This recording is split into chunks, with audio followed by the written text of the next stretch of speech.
से अस्पृश्य भीमराव रामजी अंबेडकर, जिन्हें लोकप्रिय रूप से बाबा साहेब अंबेडकर के रूप में जाना जाता है, एक भारतीय बहुजन, न्यायविद, अर्थशास्त्री, राजनीतिज्ञ और समाज सुधारक थे। उन्होंने दलित बौद्ध आंदोलन को प्रेरित किया और अछूतों, दलितों के खिलाफ सामाजिक भेदभाव के खिलाफ अभियान चलाए। उन्होंने श्रमिकों, किसानों और महिलाओं के अधिकारों का भी समर्थन किया। वे स्वतंत्र भारत के प्रथम कानून और न्याय मंत्री, भारतीय संविधान के जनक और भारत गणराज्य के निर्माताओं में से एक थे। पृष्ठभूमि और शिक्षा। अंबेडकर का जन्म 14 अप्रैल 1891 को मध्य प्रदेश के महू में एक महार परिवार में हुआ था। महार एक दलित जाति थी जिसे अस्पृश्य माना जाता था और उस समय सामाजिक रूप से बहिष्कृत कर दिया गया था। अंबेडकर को बचपन में ही भेदभाव का सामना करना पड़ा। उन्हें स्कूल में अलग बैठना पड़ता था और उन्हें क्लब और मंदिर जैसे सार्वजनिक स्थानों का उपयोग करने की अनुमति नहीं थी। अंबेडकर एक उज्जवल छात्र थे और उन्होंने अपनी शिक्षा जारी रखने के लिए कठोर परिश्रम किया।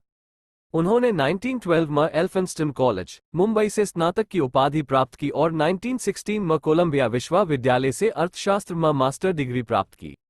1923 में उन्होंने London school of economics and political science से पीएचडी प्राप्त की। कैरियर और उपलब्धियां। भारत लौटाने के बाद अंबेडकर ने एक वकील के रूप में अभ्यास करना शुरू किया और दलितों के अधिकारों के लिए लड़ने लगे। उन्होंने कई अखबार और पत्रिकाएं भी शुरू की जिनमें उन्होंने जाति भेदभाव की निंदा की।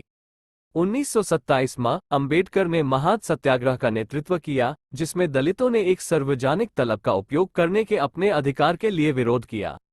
1932 में उन्होंने दूसरे गोलमेज सम्मेलन में भाग लिया, जहां उन्होंने दलितों के लिए अलग निर्वाचन काल के लिए बहस की। 1947 में भारत की स्वतंत्र होने के बाद अंबेडकर को स्वतंत्र भारत के प्रथम कानून और न्याय मंत्री के रूप में नियुक्त किया गया था। उन्होंने भारतीय संविधान का ड्राफ्टिंग भी किया, जिसे 26 जनवरी 1950 को लागू किया गया था। बौद्ध धर्म में परिवर्तन। 1956 में अंबेडकर और उनके लाखों अनुयायियों ने बौद्ध धर्म में धर्म परिवर्तित कर लिया। उनका मानना था कि बौद्ध धर्म जाति भेदभाव से मुक्ति का एकमात्र तरीका है। मृत्यु और विरासत। 6 दिसंबर 1956 को 65 वर्ष की आयु में अंबेडकर का निधन हो गया। उन्हें भारत के सबसे महान नेताओं में से एक माना जाता है और उनके कम की दलितों और अन्य वंचित समूहों के जीवन पर स्थायी प्रभाव पड़ा ही।